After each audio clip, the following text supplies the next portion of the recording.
welcome to this amazing convergence of the Portal to Ascension upcoming Glastonbury conference in September. Go to ascensionglastonbury.com to get all the latest. But today we have a preview of some of the great speakers, amazing speakers that are going to be at that conference. So let's bring, my name's Alan Steinfeld, sitting in for my good friend Neil, formerly from Arcturus, but he will be checking in with us. Thanks, Neil. Okay, let's bring on the speakers because we have a bunch of them today. And there she is, Leanne and Mikhail Kroon. I think, Mikhail, you had to leave first. So we're going to talk about Glastonbury, the conference coming up, why that's such an important place and why it's such an important moment in time.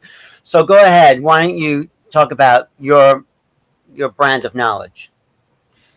Yeah, well, it's an amazing moment in time because the vibration is going up so much, even though it doesn't always seem like it if we watch the events going on in the world.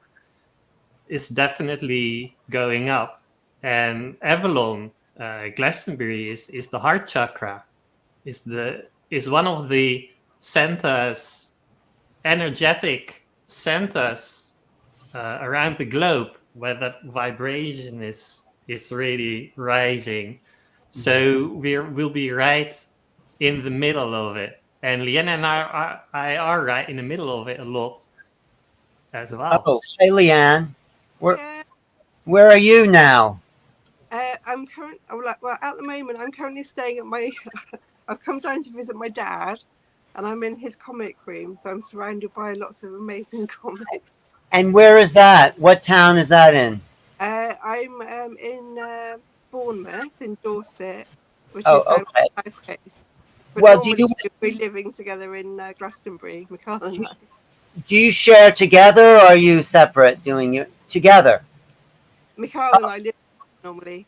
Oh, well, then talk about what you're going to share about together and we'll go deeper. Go ahead, either one, Leanne or Mikhail, go share. Yeah, Well, yeah. Yeah, We are really excited. So, yeah, to share from this Avalon energy. And we're going to share a lot about discernment, about being able to really see the new vibration and tell it apart from the old energy. Because this is so important. We got to avoid that our mind gets hijacked. There's so many people trying to get our attention, trying to be specific. Exactly what's your realm of sharing? What exactly will you share? We're going to be Leanne. talking. Yeah, we're going to be talking about discernment and how to find the energies that are right for you, that will take you forward, that will help you expand, that will help you anchor in the new earth energies. And well, how do you do that? Can you give us a little taste? Because people are always looking for bigger discernment. Use the deck. So you can use the Lemurian Star Child Oracle because it helps to connect with your heart. It's all about bringing you back into a space of like calm within yourself, despite all the headlines and the fear mongering and the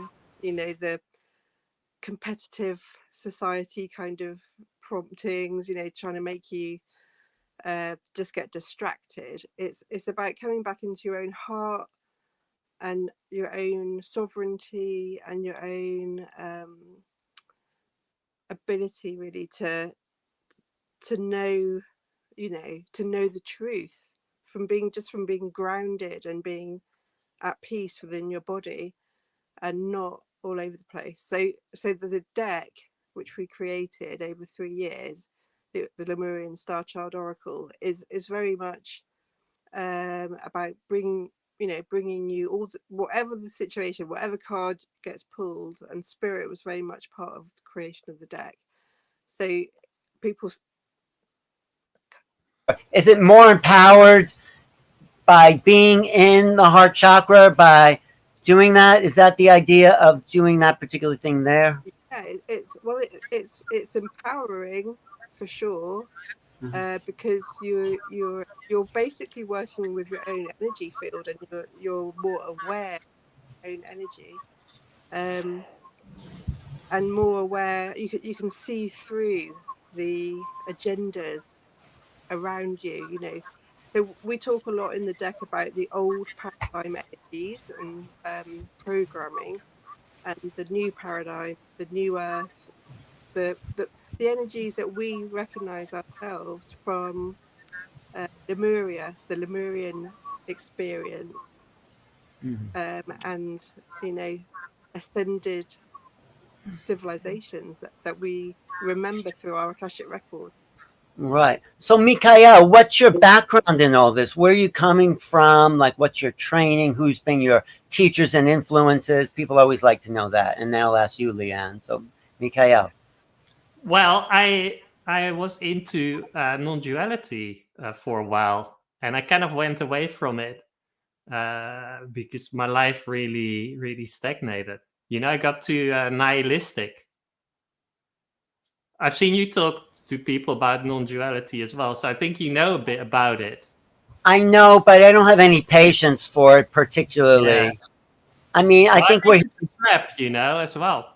It can be it's helpful it, to yeah, not to take it seriously, but we're here to do something. I think we're well, really this is here. the thing, you know. This is, and it led me onto like a space where I was just, I, my life stagnated. I didn't really know what I was going to do because the teachings were telling me just to do nothing.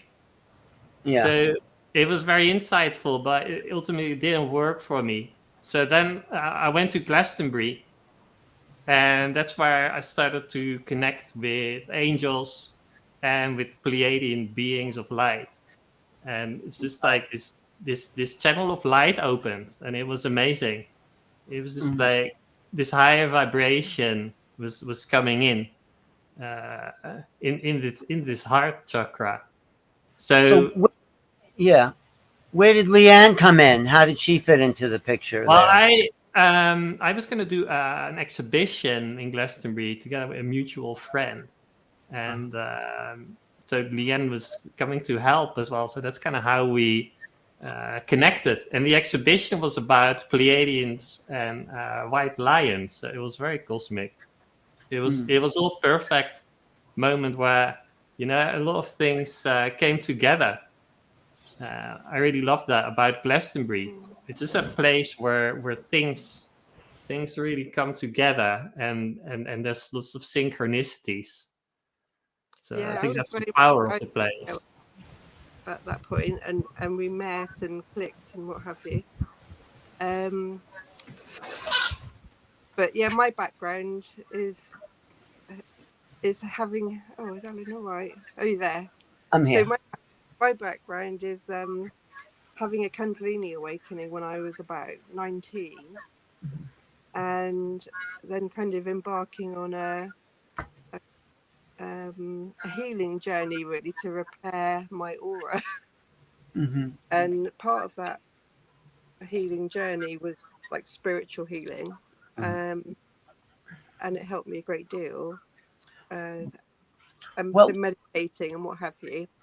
well, But what I really want to get out of this roundtable discussion is the bleed through of these other dimensions at this time, and how the world we think is there is really this interdimensional veil that is actually getting thinner and thinner. So just say something about that, and then I'll bring the other panelists on. So yeah, go ahead, well, Leanne. we're both very multidimensional in our awareness.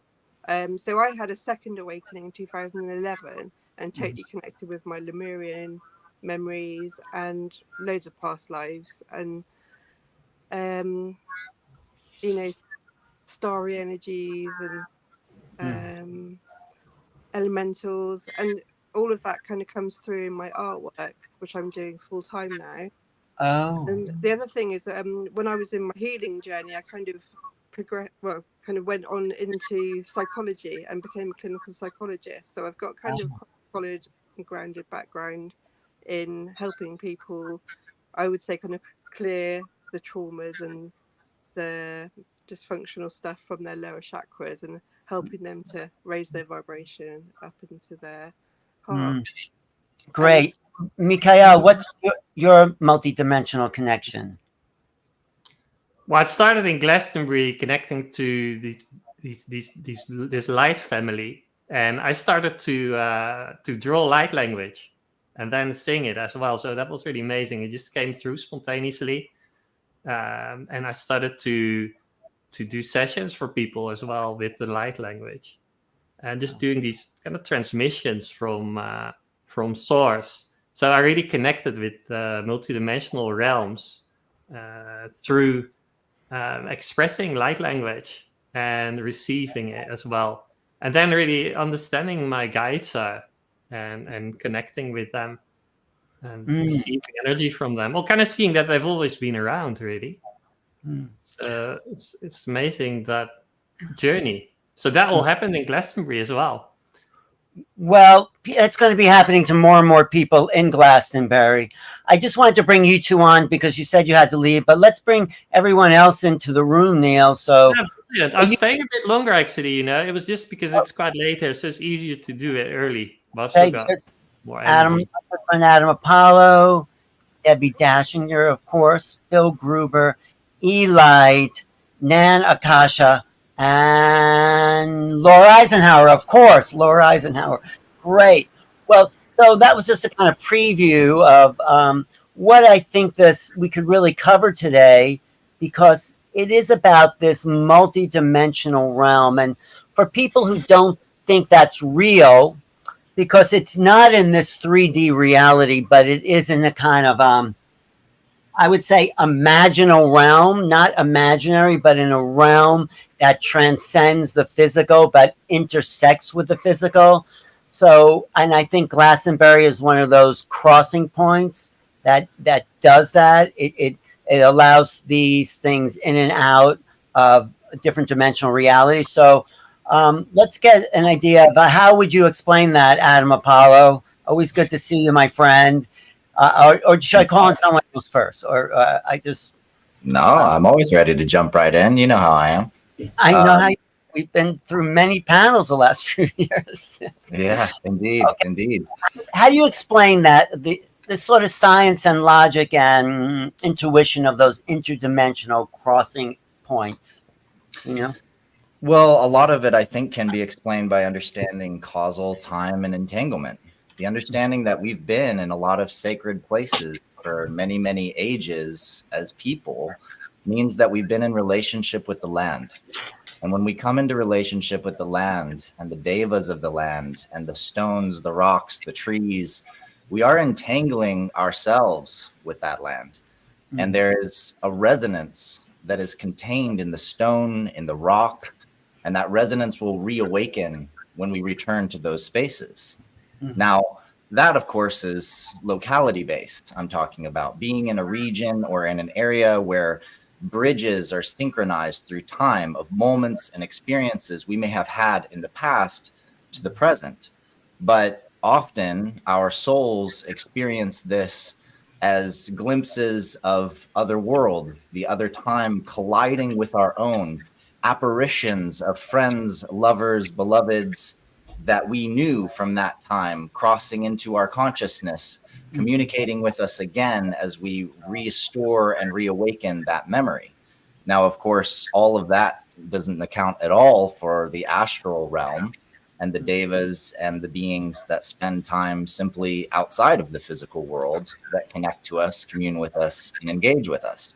But I don't want to mistake the fact that many of the kinds of transmissions that someone like Michael is getting coming from Pleiadian beings aren't just astral transmissions. There's beings on other planets that have learned the art of planetary stewardship, who have been in communion with those of us here on this planet for a long time. And there were specific periods like Avalon where that communion was stronger, because there was groups of soul families coming together in sacred ceremony at sacred portals created long before by the Tuatha De Danann, and reawakening the codex of the sacred oracle, sword and chalice, staff and stone, reconnecting the galactic wisdom and knowledge to this planet to be in service for generations to come. Beautiful, beautiful. I see Nan Akasha shaking her head. Nan, what do you have to add to that? Thank you, Adam. Yes, thank you. Thank you, Adam. Well, I agree. You know, many people know the mists of Avalon, especially if you're from the US, and the idea that you had to be trained to have that ability to enter the mists, to cross the mists from the 3D realm, which at that time that we're talking about was Christian, was taken over by the Michael Monastery and the Templars and the Holy Grail and all of these things. And yet the existence of these other realms we're talking about, they exist right now, right here.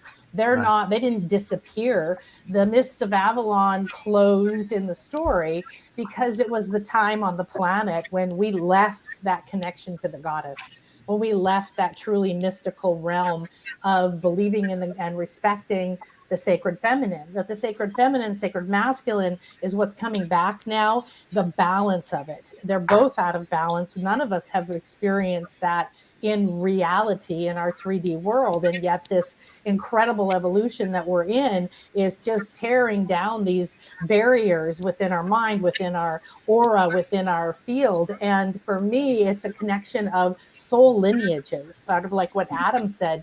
They may be on this planet, they may be on other planets, but the mists of Avalon are getting thinner, like the veils everywhere. And so as priestesses, as shamans, as all of the wisdom keeping lives that we've had on this planet especially, and anyone called here I'm sure had at least one in this area, is that reawakening of respecting what was called the goddess, but doesn't mean that you have to be a woman.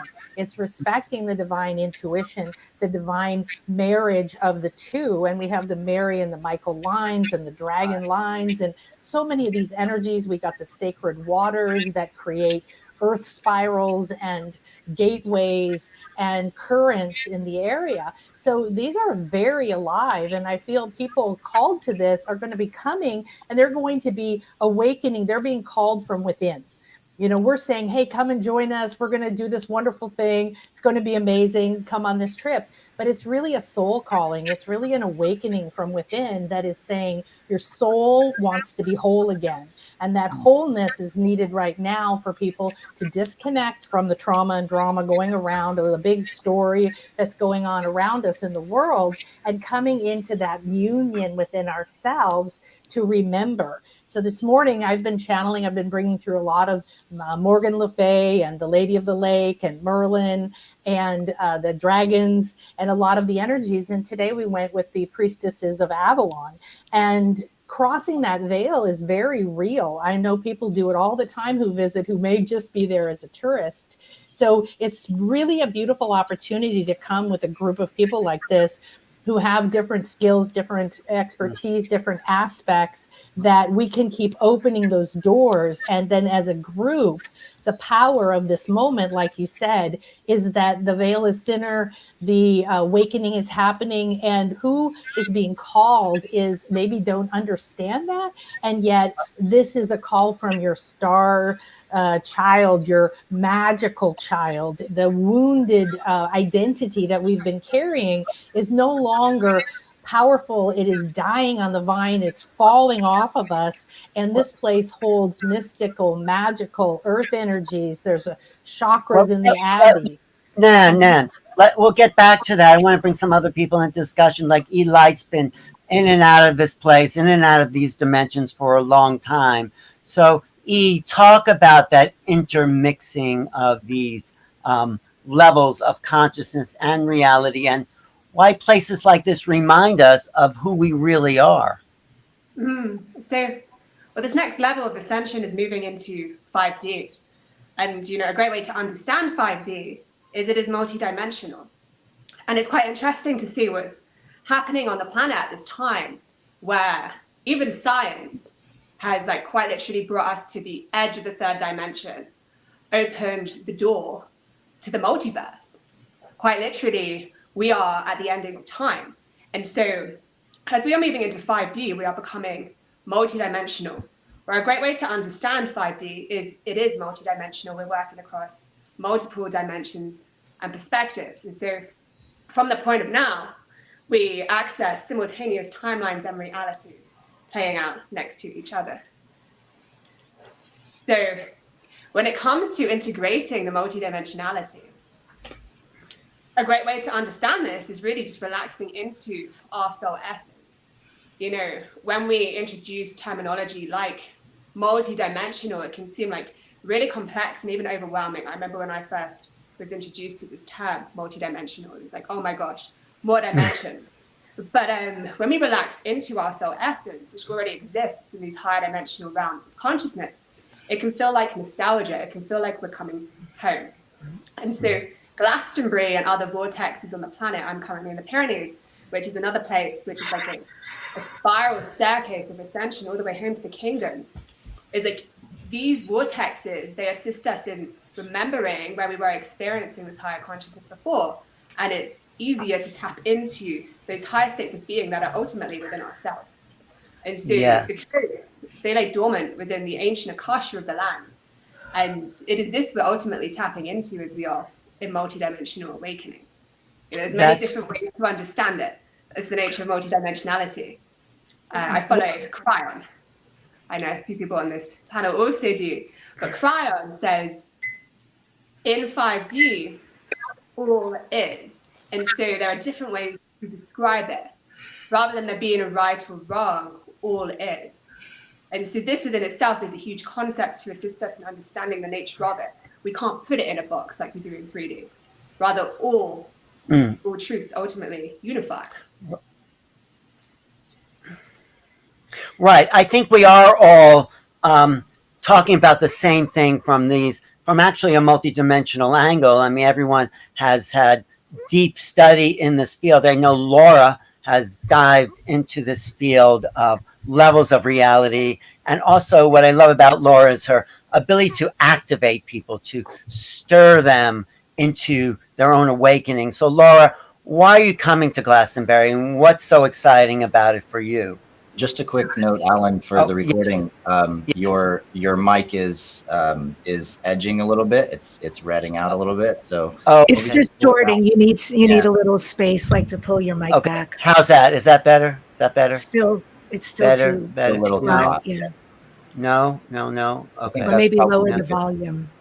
I'm lowering it, but I think Laura, please go ahead. Okay. I just wanted to make sure it was decent for later. Oh yeah. Awesome.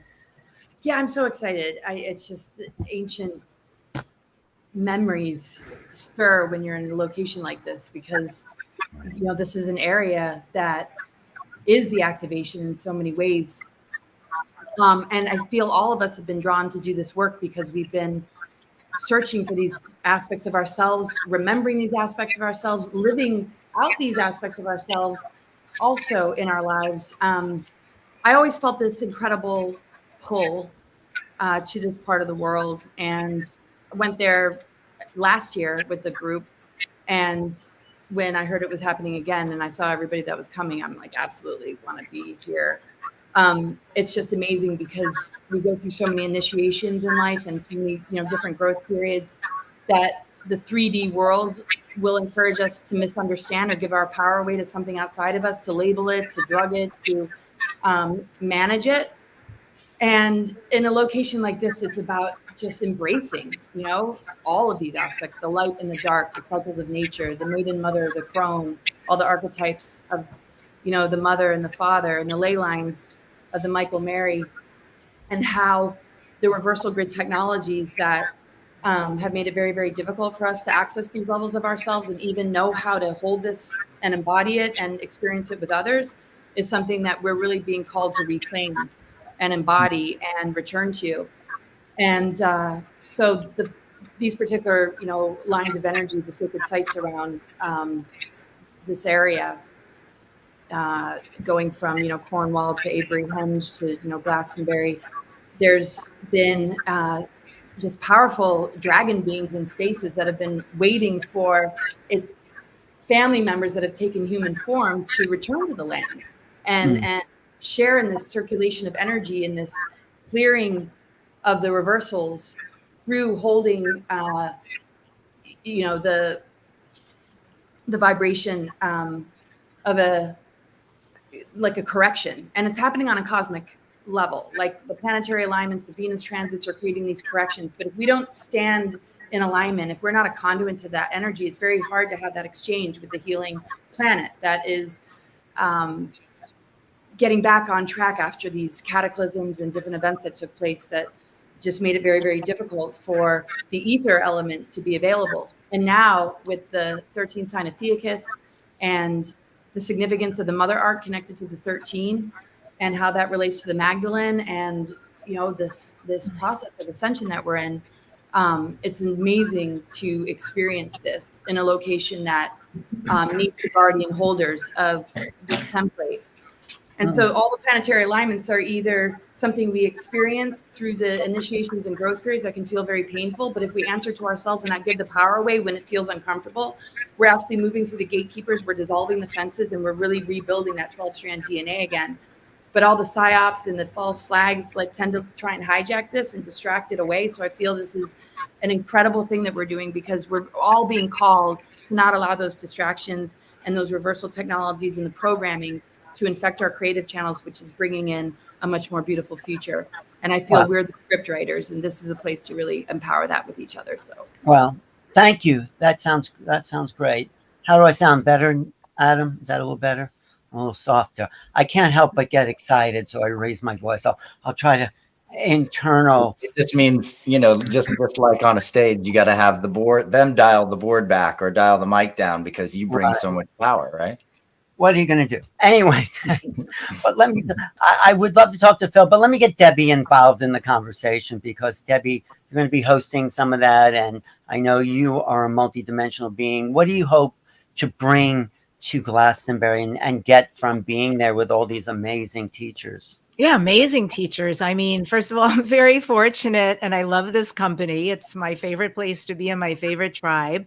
Thank you, Alan. And besides hosting, I'm also presenting. I'm doing my own workshop and I'm bringing my lineage, which is shamanic. It's the Karo people, it's the Peruvians. And I've been on that path a long time.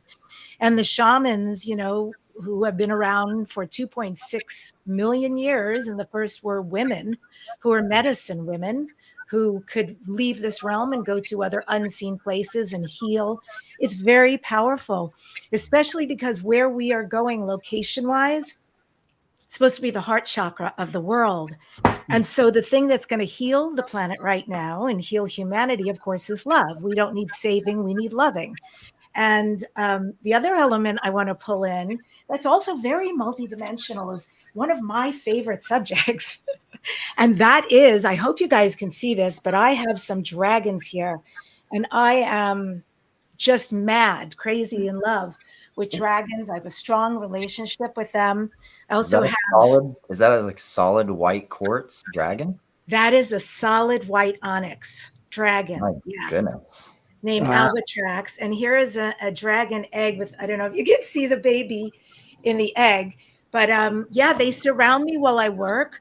And the dragon energy, you know, it's often kind of like how extraterrestrials are misrepresented in films and television. Also, dragons are very often. I mean, dragons are fierce, beautiful, powerful, loving, and often gentle animals, but they become fierce and angry when their boundaries are passed or they're mistreated and so forth. So I feel a great benevolence with them. And the area we're going to, this is about dragons and goddess, and they're both related to each other, plus the heart chakra. And for me, as an energetic shaman, as a wind shaman who communicates, who sings this healing into being, this is so important for us right now to be in these ley lines during this time of joyous and very powerful change. Well, I'll come back to you because I want to know the connection between the goddess and the dragon, because somehow I think it's related to Eve and the serpent somehow, or that was how it came down and distorted that way. But let me get to Phil first, and then we'll go around and talk more about dragons and goddesses. And Phil Gruber. So, Alan, what do you want from me? 4 o'clock in the morning here in Singapore. Want every not, Phil. Hi, Alan. Hi, He everybody. talked to me like that. He used to live in this apartment with me in New York City. Hold on a second. Wait, it's a camel crossing. Hold on. Oh, there you go. I'm so excited about this trip. I almost got Adam. We almost got to connect last year in San Diego. Laura, all of you. I've not met any of you, and I'm so looking forward to going back to Glastonbury. Of all my travels over the years, Glastonbury is right at the top of the places in the world that I really feel that Abbey. When I'm in the Abbey and I'm playing my little auto harp, I just feel that it feels like home. And there are many places on this planet that I feel that way. Glastonbury's right up there. So, and what I'm going to be sharing over the weekend, it's just particularly relevant that I'm sharing it there in Glastonbury because I teach a lot of this kind of information that I'm going to share at the conference in many other places, but doing it like a lot of you have also iterated that doing this in Glastonbury and what we're going to be sharing there. What are you going to be sharing, Phil? Don't talk about what you're going to talk about. What you actually will be sharing. I'm actually going to be talking about the angelic human's original sacred mission, our divine commission as planetary guardians.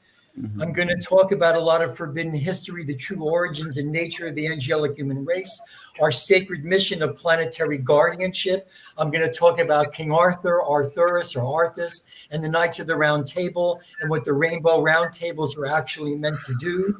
I'm going to talk about the Magi Arthurian angelic human grail lines. I'm going to talk about now my understanding. Now you got me going. See, now my understanding of the mists of Avalon are the liquid light, the hydroplasmic levels of what we call the Christos, the 10th, 11th, and 12th dimensions. And there is I'll talk about we later, but my understanding of the mists of Avalon are these liquid light pre-matter hydroplasmic levels of the 10th, 11th, and 12th dimension, which is really relevant because I understand the 11th dimension that there is a planet, if you can call it a planet. It used to be called Avion in very, very ancient teachings, Aveyon, but because of mistranslations and semantic depletion, that is known as Avalon. So the connection with Avalon and the Christos and the meaning of the Christos and the healing of humanity, it's all tied up. It's really, I'm going to try to sort of weave some threads that tie a lot of this stuff together. And I am so looking forward to this. And just let me tell you that where Alan is now in his apartment, I've had the rare privilege of living with Alan on and off over the years. He just got rid of my futon after, 25 years. So it's making me really homesick. Glastonbury, I'm homesick. Okay. I'm sure I know a lot. Thank you, Phil. We don't have to get that personal, but thank you. Thank you. So I'm just pleased and honored and privileged and humbled to be part of this conference, and I just can't wait to see you all. I'll come back to you, Phil. Of course, we always get back together. But Leanne, I know you have to go soon. Can you just add some comments about the whole idea of the dragons and the goddess and well, it's happening now for lots of reasons, but what's your take on that connection between the goddess and the dragon energies? Well, I can't say that I can really comment on that. I can comment on dragons. Comment on dragons then, because I think we have to understand what dragons are, because everyone has their. So go comment on dragons, please. Well, they're multidimensional beings, aren't they? Yeah, in meditation, definitely I've connected with dragons, and they are really amazing creatures, gentle as well. I've been shown that they like to just stay high above the density wavelengths that we get more lower down on the kind of earth sea level. And that's why they like the top of the mountains and they like flying, but they're really affected. Obviously, they're very physical. They're very affected by the magnetics. You know, the lower vibrations kind of, they get hooked in to dense thing. So they're kind of like a teacher for us in a way, because they've got this huge power, and we've got this huge power to, you know, we can be aware of. And we're a bit like dragons, really. You know, if we keep our vibration high, you know, we can be a really good force for peace and for equanimity, kind of going beyond polarization. But you know, if we get hooked into some kind of argument or fight or good and bad stuff, that's always going to be, or not always, I don't want to make that happen, but is playing out at the moment for Yeah. sure. But, you know, we can get pulled in, we can get vibration lowered. You know, the dragons get a bad rap because I guess they got pulled in and they use their power in kind of destructive ways. And I don't know, they certainly seem happier on top of the mountain. Well, And Mikhail, have you seen dragons? Have you interacted with them? Yeah, definitely. Yeah, high dimensional dragons. Yeah. What was it like? How did you access that, and what was your experience? Well, one of our cards is Beyond Cycles from the Oracle deck, and another one, Sovereignty. Actually, it's all about raising your vibration to go beyond being hooked in by anything. You know, people trying to get your energy this way or that way, and the dragon energy just burns through that. And sorry, their hard scales are like symbolic for that Oh, the power of sovereignty. You just yeah. you get hooks thrown at you, but you don't get Oh, I hooks. remember you had some great art last year in Glastonbury. I remember meeting you at the gallery. Well, right. hang in for a while. I want to go to our galactic historian, Adam Apollo. When did we lose the dragons? Because obviously, you know, if they exist in the British Isles and in China and probably a lot of other places, they were a presence here, and then suddenly they weren't. What happened, Adam? We never lost the dragons, Alan. I'm here. We're all here. Money of the tribe are here. You know, it's been a journey through time, but for many of us, we were physical dragons on another world. Most of us have placed that in a planet in the Andromeda system. And being a dragon was all about alchemy. It was about understanding our relationship to the elements, to matter, to the flow of creation itself.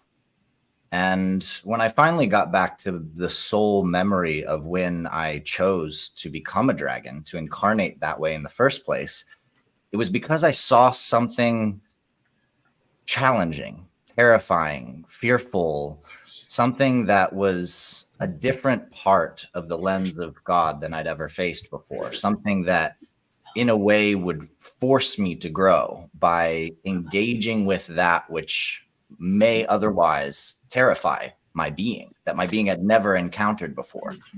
And so in becoming a dragon, I chose to take the path, not turn away from things that are scary or dark or manipulative or controlling or whatever lens you might put on all of that trauma, but instead to come to it with the piercing force of my El Dunari open, my heart literally beating with the rhythm of the shamanic drumbeat that could liberate consciousness from its places of pain.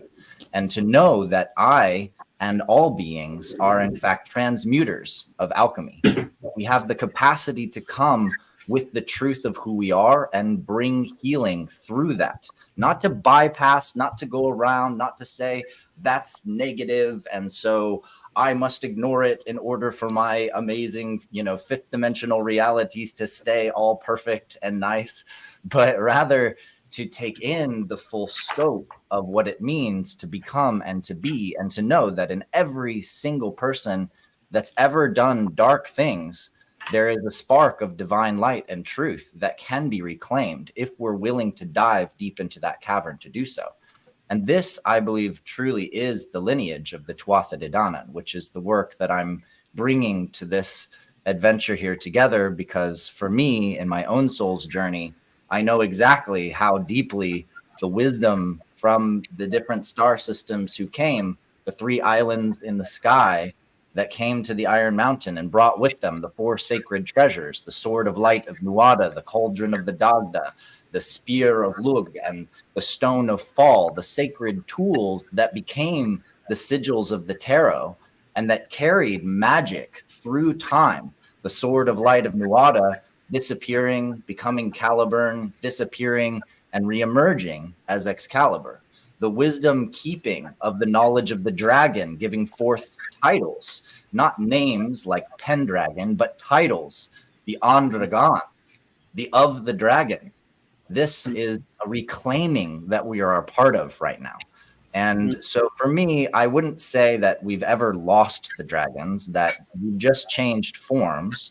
And on this planet, it's a little tough to be a gigantic, 100-foot tall dragon serpentine being when you've got these little scared monkeys running around with giant spears thinking that they have to kill you in order to prove their worth or their might. It's just not a very fun realm to be in the physical around anymore.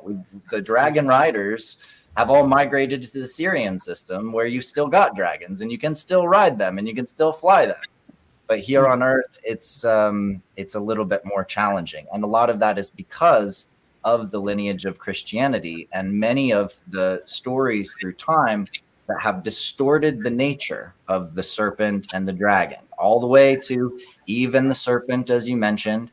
But of course, all the renderings of the great saint slaying the dragon is the very symbolism of the destruction of the goddess. And that is the interconnection. Thank you. Yes. Bingo. That way to God that says relinquish all, let go of everything, transcend, go to higher dimensions. That's only one path. And that path, even when you realize the divine nature, you still got to go back down into your day-to-day life and reality.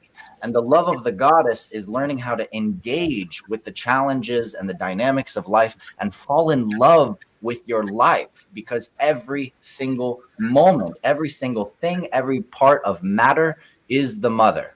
That's amen. Allowing the high vibrations. Laura, I know you get. What's that, Mika? What were you saying? No, I was saying it's more about like the higher vibrations, allowing them to come into the body and to come into your life, affect your life, and kind of like raise everything up. Well, I wouldn't say that, because honestly, vibration is a spectrum. Songs suck when they're just high frequency, right? So we need the base frequencies because they're actually about communion with the earth and the elementals. So I think of it as bringing a higher, more integrative perspective, not just frequency, but perspective, to seeing the sacredness in all things across all levels of vibration, from the infinitely high to the infinitely low. Right. Thank you. Laura, you deal with that a lot, going into those other realms and bring back the light and the power. Can you talk about that? Yeah, I think it's really like a process of alchemy and moving past the fences and the net that we've been sort of encased in and reincarnating into. I feel a lot of us incarnated in a different way. We have agreements and to come in. And it's not an easy density to drop into. So I was always out of my body and doing a lot of energy work. And I knew that I was kind of living a double life and I didn't have to explain it to anybody. And if I tried to, it just would be laughed off. So I'm like, okay, I don't think it's going to fly, but I'm still doing it, so it doesn't matter. And I gained a greater understanding when I really worked with people that could see clearly. It wasn't like I fell into doubt, but it was really hard to walk in the human vessel and have this going on without any relatability. And I knew that I would eventually meet my soul family and that there would come a day. It was just like, just don't go to Mars and just don't die and you'll meet them. But I feel like I've died so many times within this physical body, which is part of the greater initiation, which I feel a place like Glastonbury really holds, dying and being reborn, moving through the labyrinth, going through that dark night of the soul, finding that lantern of wisdom. And that dragon energy is so powerful, because when we look at Tiamat and the explosion of Tiamat and how that really broke down our divine template, and we've been holding a lot of galactic memories and traumatic memories of, this and the need to repair the 12-strand embodiment. and how the root races came in, the 5 cloister races and the star seeds, and how this rebuilding process has been underway for quite some time after that explosion, and then Maldek, and how that's really thrown off our ability to hold this. And it's been leveraged and taken advantage of because of our amnesia, because of rewritten history, because of timeline manipulation. And so, to me, that dragon energy, the dragon in relationship to the mother, and what everybody just said so beautifully, is such an activation in this part of the land. And it is really offsetting the lower octave expression of the reptilian, I feel. And it is connected to the land. It is part of the ley lines and the beings that have been held in stasis that are, coming to life. And it's also our ability to burn through all this density and reach into the multidimensional nature of all that we are, that is able to come and go as we please. And when we look at Ophiuchus, when we look at the 13th sign and the ether being available, our capacity to heal and purify the nucleic acids of our DNA, which are elemental, are at a level that we haven't experienced in like 26,000 years or so. And I feel in that purifying energy that ignites the dragon and the understanding and ability to see those that walk amongst us that are that hold that guardian energy, like Adam and others, and that lineage connection, or that family connection. It's like, wow, we're activating each other. We're helping each other switch on. There's been genocides and holocausts and massacres of the true teachings for so long, the real teachings of the Essenes, and understanding the mother as law. And so many inverted stories and so many things that we've been taught to fear. People actually were for a time fearing the dragon. So it's like just the rebuilding of ourselves through the opening up to the consciousness of all that it already is and that exists, that is hiding in dormancy or just asleep, ready to be reawoken through our capacity to feel it and to walk through these initiations with great mindfulness and understanding, instead of the misunderstanding that seeks to suppress it, control it, and medicate it. So that's beautiful. No, I think that's really giving an idea of why people want to be there with these levels of activation and initiation. Debbie, you heard something Adam said, and you said, yeah, that's, what was that? What were you referring to there? Oh, there was a few things there. I mean, that was really great. I mean, the first one was just a recognition when he said the dragons are from Andromeda, because I know that's part of my galactic history. So I love when these pieces come up like this, and it's constantly reaffirming and synchronistic. And the other thing he said, which is exactly what I was thinking when you asked the question earlier about Eve, it's such a bastardized story. There is nothing real about it, but it's been religionized. And essentially it was taking something with a sacred animal, by the way, the serpent, and then it was taking a female and making her so wrong that she destroyed all of humanity forevermore. Amen. And definitely, I mean, amen.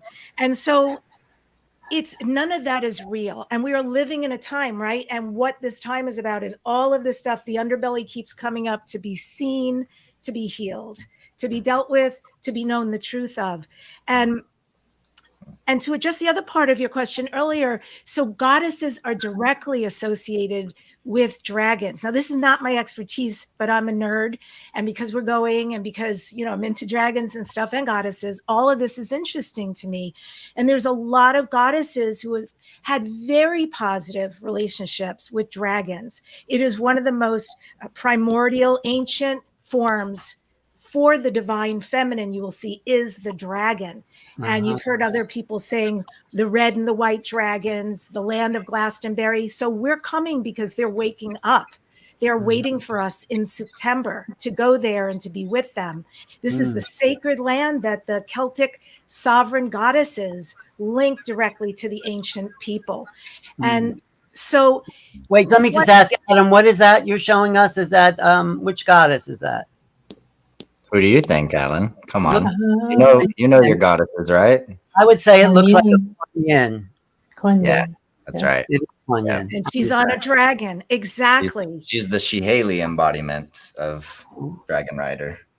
So wait, you were saying, Debbie, sorry. You were saying, and why? Yes, thank you for that representation. Exactly. The beautiful thing about this that is so exciting is with the healing of the Eve story, with the rising of the divine feminine, which is a time we are in right now to come back to the mother, it is really part also of a shamanic prophecy called the Pachacuti. The Pachacuti occurs every 500 years. We are right now in the midst of a Pachacuti, not a myth, not a prophecy in the sense that this is real and happening. And there are many things that will occur. It's a shaking up of time to make everything right. We're not right yet. But one of the many things that will occur is that the rise of the divine feminine will occur. And what does that mean? We've been living in this incredible, agreed upon masculine way of being, meaning they're too active, too busy, too much to do, too much here, right? And the longest walk many of us will make is from the head to the heart, owning our shadow, working on our stuff, and coming from love of the planet, reverence for the earth and the ley lines and everything of the dragons and all the animals and all of humans and ourselves also, very important. So this is all so interconnected, why we're going there, what this represents, that they're all so connected, the goddess, the dragon, the humans, the Pachacuti, and everything else, that we are in a time of great healing and great choice. And the choice I think we all opt for is the light. Beautiful. Thank you. Thank you. Thank you, everybody. I want to talk to Nan. You're right there. I can feel you right there. Yeah, right up my alley. Yeah, goddesses and yeah, I've spent over 16, 26 to 20 years in the goddess and Wiccan Celtic culture, and I'm a shaman as well. And what they've been telling me is this is the year of the dragon. So the year of the dragon in Chinese astrology, this is a green wood dragon. It's a masculine energy according to the Chinese, but that means green wood is new wood, and it's building. It's energy that builds, and it's full of opportunity. And what the dragon and the goddess, and we've got all these images that I've been working with of the two coming together, is that the dragon is the kundalini. It is the life force. It is what Eve was told, but there's Lilith. And Lilith was the original woman. And she was the woman who said, yeah, I'm eating that apple of knowledge. And this is the Isle of the Apple. This is the Apple Isle.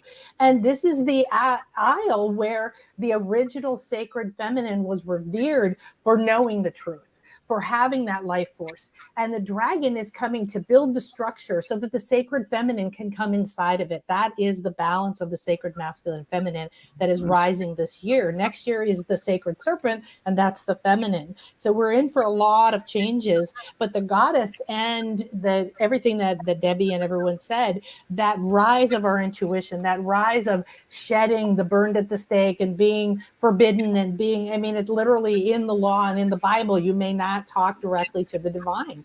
This is what women do. This is what the divine feminine does in any form. So the goddess and the dragon are twining like that caduceus. They're twining like the DNA, and they're coming back together so that we can build a structure for the safety, the protection, and the blossoming of the sacred feminine to come back. And this is such a beautiful place to do it for all the other reasons everyone else said. Well, that's so good. What are you showing us there, Leanne? Can't tell. I can't see. You're muted, sweetie. What? Oh, what are you showing? It's not very clear, is it? It's not very clear. I don't know. But let me talk to E, because I was just, as you were talking now, I was thinking that E had an incredible Kundalini awakening.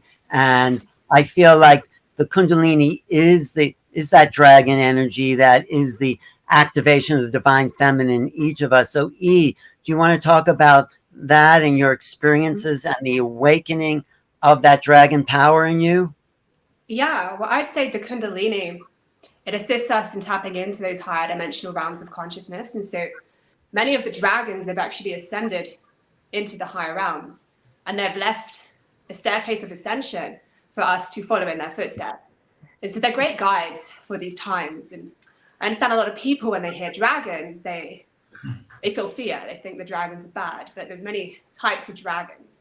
The dragons that I connect with are like gigantic white celestial dragons. And I had a huge awakening to the dragons in 2019. And it changed my life forever. Like up until this point, I was like incredibly skeptical about the dragons. one of my soul brothers was always talking about the dragons, and I was like, yeah, okay, it's a bit woo, right? And then I was like walking in the Himalayas, and I had an encounter with these two gigantic white celestial dragons. And at the time, I was feeling like really weighed down with like human drama. And this encounter with the dragons, they awakened within me the vision of the coming kingdoms of God returning to the earth. And through simply bringing my awareness to this vision, everything that had been weighing me down was lifted and transmuted into love, into light. And the dragon said, why are you letting yourself get weighed down with all this silly human drama? Can you not see what is coming?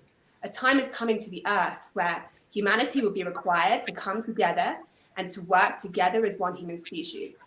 Your problems are other people's problems. Their problems are yours, because you are all one. And this is the new planetary consciousness. And these divine kingdoms are bringing such a powerful light to the earth.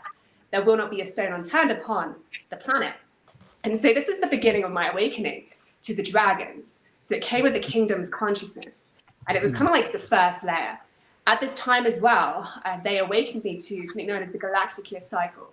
It's a 250 million year cycle, the time it takes to travel around the galaxy as a sun and as a solar system and as a planet. 250 million years. And so we as a human species, we are in the process of becoming one galactic year old. Kind of puts things into perspective as to how old we actually are. We're very young within the universe.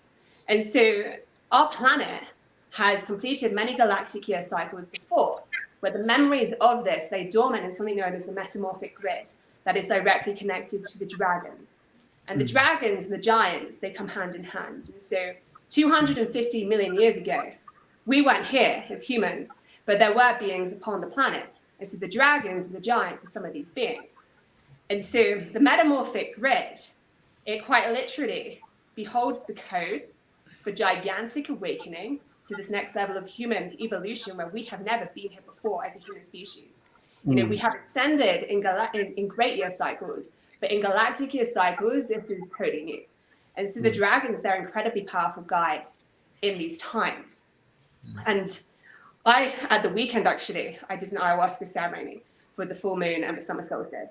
And I'm in the Pyrenees, which is one of the ancient, gigantic dragon temples, because this is one of the things they showed me in the Himalayas, is many of these mountains and many of the hills, Glastonbury included, these are actually the remains of the ancient, gigantic races that were upon the earth before the humans. And so the dragons, the giants, these are some of the beings that left their footprints in these mountains. And also in Glastonbury, you have many mounds, and throughout the UK, you've got the metamorphic remembrance. And you know, since I've traveled from the Himalayas in 2019, the metamorphic grid began to speak to me. And the dragons, like speaking through the metamorphic grid, is directly connected to the magnetic field of the planet. And the metamorphic grid is connected to all of the rock bodies upon the planet. And so Glastonbury, deep within the lands of the UK, there is this gigantic remembrance to the dragons and the giants that is coming alive. And so last time I was in Glastonbury, actually, for the Portal to Ascension event last year, the metamorphic grid began to speak to me. And I feel like it's only going to get stronger as we all return and as we are connecting to the dragon wisdom. Like these ancient, gigantic codes are coming online. And so it's incredibly exciting for what is coming, and to be going back there to Glastonbury together and arcing the codes of the dragons as well. That is so great. That is beautiful, beautiful. Phil, why don't we start with, we'll go one more round. Well, Phil, tell us about the dragon connection, and then we'll do our final round. Yeah. The dragon can listen. And the goddess. I think this is ultimately about the healing of the intergalactic collective, you know, and it's only going to come through an understanding of the common core of creation, out of which all beings have emerged. A lot of people have different opinions about dragons or Dracos or Dracon or whatnot, but it's got to be understood that there is a point of unity between all interstellar races. There's a common identity shared by all manifest beings. And I think, even including the resurrection of Eve and the healing of her name, you know, and bringing all this stuff out again, bringing the Shekinah out from a state of exile when the temple is rebuilt, when the temple in man is rebuilt, then the temple, the spiritual Israel and that congregation can get back together. And then the presence of God, the Shekinah, what's been ignored or not acknowledged, can come back in her dazzling white radiance and be the liberation of matter in the lower worlds. I think that all of us coming together at this time, there is a synergy and emerging quality of all of us coming together at this particular time, this particular place, to remember who we are, what our original commission is, to remember who we are, where we come from, why we're here, why we chose to be here. And I think all of us, the big pieces of the puzzle, are going to come together at Glastonbury. So I would really, really recommend anybody who's on the fence about this, has second thoughts, well, have a third thought, have your first thought, go with your gut. You know you want to be there, and I'm really just I'm just really delighted to be part of this adventure. Well, thank you. And Thank you, Phil. It's always great to have you. That's GlastonburyAscension.com for tickets. One last round, just like starting with Lee and Michael. What what about this time you think that why people have to gather now? What do you see, particularly now, why this gathering will be so key for people? But I'm kind of seeing it from the point of view of what's happening in the world and how many people are kind of, I think, ready to receive a whole new way, a way that resonates with them, which is, the natural unfolding of the heart that's happening. It's a beautiful full resonance, and it reaches people. It's powerful. I don't think there is a more powerful how would I call it, frequency, for want of a better word, but that kind of goes beyond all the crap and beyond all the confusion, because we all understand the heart, and we all, we hopefully there's something that we will remember in all people, because we've had many lifetimes, but when we come in, we kind of we're coming in with a heart mission.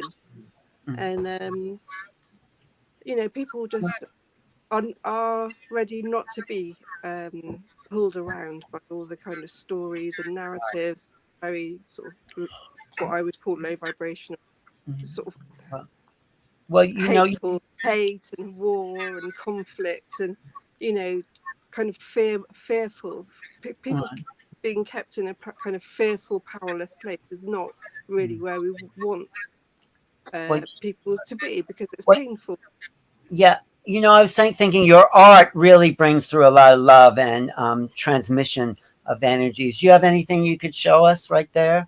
Yeah, well, I'm trying, but I don't know about my dad's. You see. We'll have to go to Glastonbury to see their art show. Mikael, there. Oh, Mikael's not there. This is one of our cards. You have to shut off your screen background if you can, but yeah, they're closer to the screen. Yeah, shut off the background screen if you can. I don't think I can shut it off, but I can show you the card. Okay.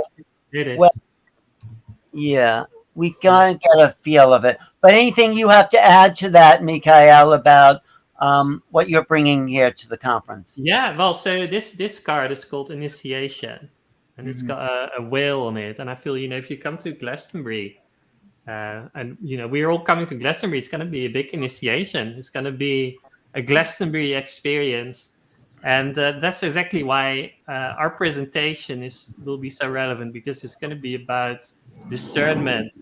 If you're going through process and someone tells you it's really something outside of you, it's really because of this belief system, and you're just able to to discern that and to see what's going on in your own body, being able to tell the difference between your process and belief systems from other people, or doom scenarios, being able to see through that, being able to see the light, because the light doesn't have an opposite. Like, this is like the most important red flag that I've seen confusing people, is like the idea that there's a battle between the light and the dark. And actually the light is universal. Light is so much bigger. So any battle is not, is held within this bigger perspective. And we gotta trust the light. We gotta trust our being. We gotta trust the light. We gotta trust the truth, and let go of all these like narratives that people are putting out there, like fear, red flags, like the last years. It's like so distracting. So we're gonna like dig into that, and we're gonna like give some real like methods and techniques to help you to attune to your heart, like come back in that vibration of love where you discern things from your heart and not your mind.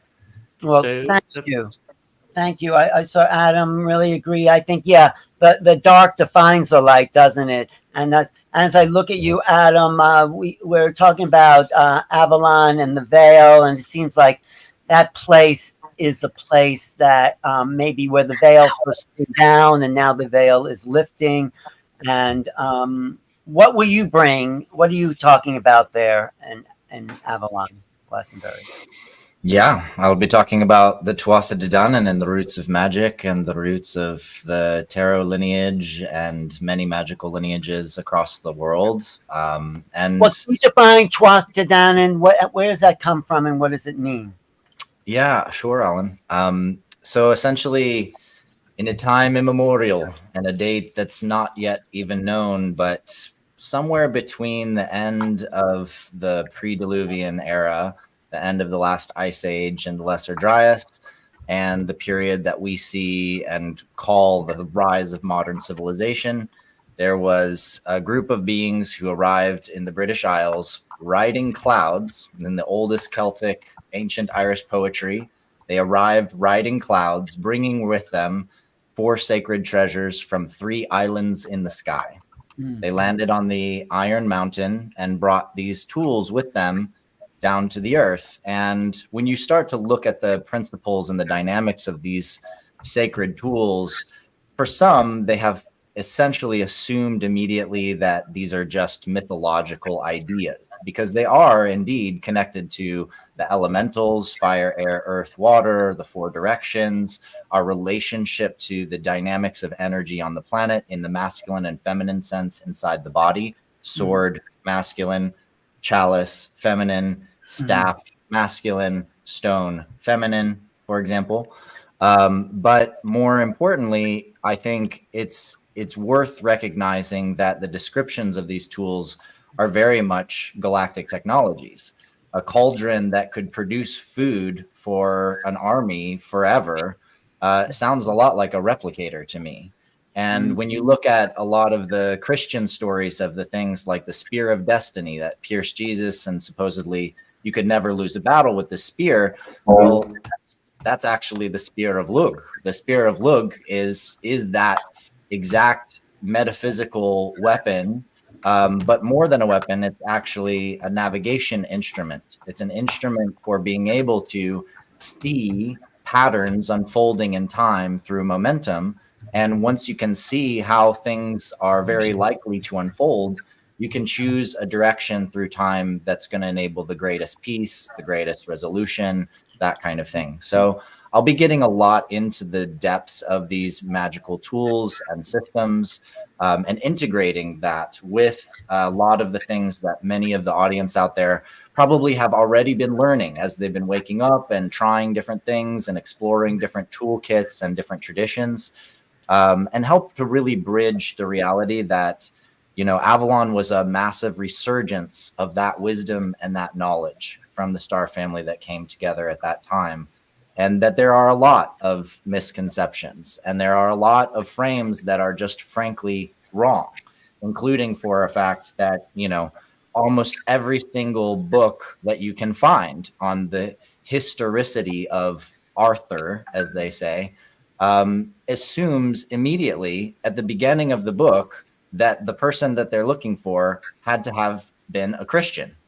And that right there tells you that there are huge distortions in the historical narratives, because mostly it was monks who were recording the history around that time period. Right. And so there's this is sort of like the OG disinformation campaign strategy, the same way as we're dealing with right now, in many ways, a lot of disinformation strategies to say, disconnect people from their ground current and their connection to the core of the earth by believing that the earth is a two-dimensional flat plane, which is absolutely ridiculous. I mean, we're not even at 3D. For those of you into the 3D to 5D thing, they're not even at 3D at this point. They're in 2D, completely disconnected from their actual ground current. And that's a big deal, because your connection to the earth has everything to do with discernment, your capacity to receive that natural flow from the earth's gift, Gaia's gift. And that means what you do is you tend to try to take energy from other people's. Have you ever noticed how volatile a flat earther is if you get into a chat with them? I mean, you just even point out one logical inconsistency, and the next thing you know, you're being assaulted. And Well, this is that's a good point, because they're so two-dimensional. They don't see that there could possibly be more dimensions, those flat earthers. Well, it's tricky, and I have deep compassion, because the reality is we've all been lied to so much, and so much of our truths have been distorted so greatly that, you know, it's easy to get down the wrong pathway and to feel like, because everybody has been lying to you and your school was lying to you and a lot of our history is not true and things like that, that essentially it must mean everybody's lying to you. But that's the breaking, you know, and we need to mend. We need to remend by recognizing that there are many games of division being played, and we have to learn how to dance in a way that helps us love and integrate with each other. And that also means, of course, having discernment and helping each other to understand the deeper currents of what connects us and how we are together. And I think the goddess does a lot of that work. And what you'll be doing is giving us a true history, as opposed to like the textbook sort of media version of it. It's great to know where it all came from. So thank you, Adam. Thanks for being It'll be my honor and pleasure. I was there, so recalling such stories are a deep gift for me. Beautiful, beautiful. Thank you. Adam will be there in Glastonbury, GlastonburyAscension.com. Laura, what are you going to be sharing in Glastonbury? Well, I'm going to talk about this particular window that everybody refers to as Ascension. What are the things that really, validate this? I'm going to talk about, the mother energy returning to the core of the planet, how that relates to the 13th sign of Theicus, the Venus transits, and all that's taking place, how the ley lines have been really, healed, and what that does, to us, how we're a replica of the true planetary grid network, and the significance of this particular area in Glastonbury, and how it relates to sacred union and all the different archetypes and aspects, how much that is a part of our, soul history, and just reclaiming this remembrance and moving through these cycles with nature and all these levels of ourself is really what we're being called to do right now. And all the planetary alignments that we're experiencing are showing that this is the great cosmic intelligence that knows how to heal itself and repair itself just like we do. And how is that currently being hijacked? I'm going to touch upon, but I don't want to focus on, because we're in such a location of activation and sharing with one another. But yeah, I'm going to go into the galactic history of Tiamat, the Dragon Queen, how this relates to the land, the planetary grids, and this particular location, a lot about, all of that, and the significance of so much surrounding this area, and the elemental beings that we are, and how that relates to DNA and the ether element and mitochondrial DNA, and how we've been carrying very damaged mitochondrial DNA in connection with the mother because of so much rewritten history and falsified information about the truth of all of this and how we've been kept from our own galactic history, and how can we heal to humanity if we're referring to memories that aren't real, that have been rewritten, that have been kept from us. We can't do that with our own childhood when we reflect upon it if we don't really dig deep and get to the roots. So I'll be taking people on a bit of a journey, and I'll kind of leave it at that.